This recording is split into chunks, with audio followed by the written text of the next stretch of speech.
welcome back to This Week. This is a controversial topic. State Representative Bob Freeman, a Democrat from Nashville, is sponsoring legislation to allow medically assisted suicide here in Tennessee for terminally ill patients. Right to die with dignity legislation will again be debated here in the state, as it was a decade ago when an aging Tennessee politician, John J. Hooker, stood to fight one last political battle. Minnie Pearl's Chicken. I was one of the 5 founders of Hospital Corporation of America. That's just after we won the Daytona 500. That was 02. That was when I ran for governor. John J. Hooker Jr. was many things. A 2-time Democratic nominee for governor of Tennessee, an attorney, an entrepreneur, perennial candidate, and political gadfly. My name is John J. Hooker. John J. Hooker was also an advocate for civil rights. I was here then on behalf of justice. I'm here now on behalf of mercy. And at the age of 85, was diagnosed with a terminal illness. I have, unfortunately for me, been advised that I only have a few months to live. That same year, Hooker led the charge for what he called the ultimate civil right, death with dignity. When the time comes and I'm laying in that bed, and I got tears in my eyes, and I'm hurting all over, and I know I'm going to die, and everybody's standing around feeling sorry for me, and I'm feeling sorry for myself, I wanted the doctor to be able to give me a pill so I can die with a smile on my face instead of tears in my eyes. Hooker's death with dignity legislation failed to gain the support of enough lawmakers. It was sort of a long shot to begin with because it was a new concept in Tennessee. But it did not stop John J. Hooker, calling it the last true civil right. And what I'm saying to you is the right to die with dignity seems to me to be a human right, a right that came from long before the Constitution, came as a part of being a human being. No matter when it happens, he is the one that got the impetus going on this bill. So if it happens this time, if it happens next time, when it happens, it will be because of John J. Hooker. And I have felt for a long time that the government ought to keep their nose out of that, and that the decision whether they live or die ought to be a decision between them and the doctor. He kept fighting. In my mind, politics is the difference between a person who needs a wheelchair, having one, and not having one. He never gave up the fight. And so I'm shaking my fist to the day I die. In 2016, John J. Hooker died at the age of 85. He died fighting.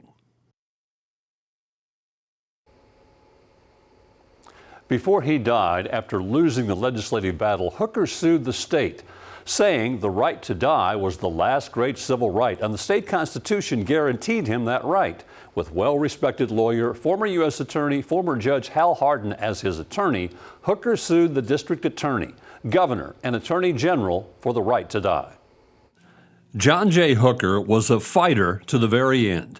He stood in the breach with Bobby Kennedy and Martin Luther King Jr. in the fight for civil rights, and as he was dying of cancer, fought for what he called the last great civil right, the right to die. Hooker believed very much in the Tennessee Constitution. He believed it was a greater constitution as written by our forefathers than the U.S. was, and it gives a lot of rights to human beings. Hooker believed the right to die with dignity belonged with other civil rights, the right to free speech, the right to religion. Yes, it's an absolute right. And John Jay believed that the Constitution gave him that, as a citizen, gave him that right to make a decision. It was nobody else's business. Joined by 3 doctors, Hardin presented to the court the evidence of why the right to die with dignity should be allowed in Tennessee. We gave all the reasons for it, that why it was a good thing, and there are many, many reasons why, and there's a lot of data to back that up. But the judge thought that we didn't have what she calls standing to bring the lawsuit, and it was dismissed.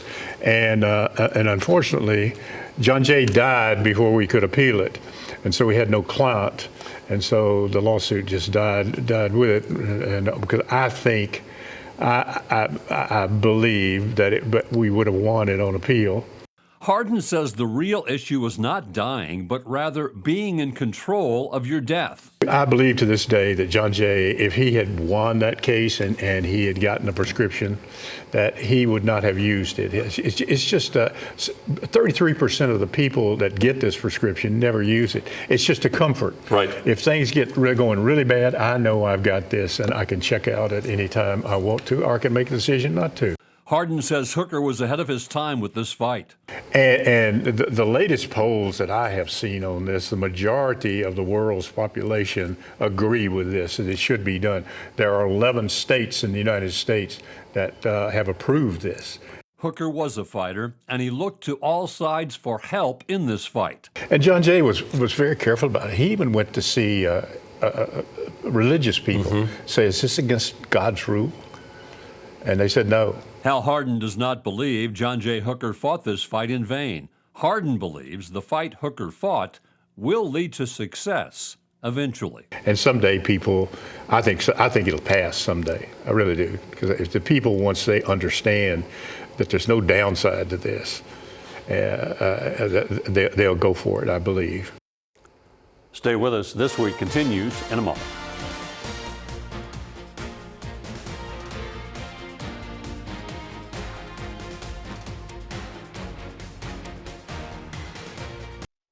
And welcome back to This Week. It's been very busy at the state capitol, where Tennessee Republicans are attempting to reverse a 40-year-old Supreme Court decision ensuring the right to a free public education. The bill under consideration being discussed would let school districts and charter schools opt out of enrolling undocumented children.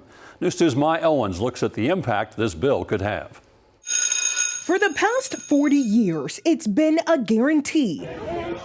Any child, no matter their citizenship status, has the right to an education. Schools help instill norms, values, and skills that children need to thrive and to participate in our society. Now that right could become a choice. On Tuesday, Republican lawmakers filing legislation allowing Tennessee school districts and charter schools the ability to opt out of enrolling a child living unlawfully in the United States. Students have been allowed to attend our schools regardless of their immigration status, and this is a really egregious step in trying to erase decades-old case law that allows students to go to schools and get the education that they deserve and that gives back to their communities. The bill challenging the 1982 U.S. Supreme Court case, Filer v. Doe, decided after Texas lawmakers voted to deny enrollment in their public schools to children who were not legally admitted into the country. But in a 5-4 decision, the Supreme Court found public education is a right for all. They were very clear that it was a benefit to all of our communities if every child, regardless of how they got here, was able to access a public education. The bill introduced by House Majority Leader William Lamberth and Senate Finance Chair Bo Watson, stating the purpose is to ease the burden of illegal immigration on public schools. In a statement, Lamberth says the flood of illegal immigrants in our country has put an enormous drain on American tax dollars and resources. Our schools are the first to feel the impact. He goes on to say our obligation is to ensure a high-quality education for legal residents first. Can you imagine telling a child that you have to pull them out of class because their school no longer wants them? Tell that to a 6 or 7-year-old. And Republicans point to a study by the Migration Policy Institute. In 2019, the independent think tank estimating 10,000 school-age children enrolled in Tennessee public schools were undocumented. Stay with us. This Week continues in a moment.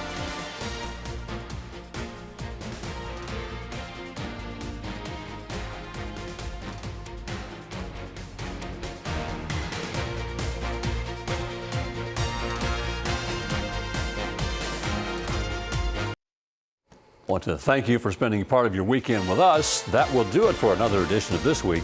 We hope to see you back here next weekend for another edition of This Week. Between now and then, enjoy the weather and enjoy a great week.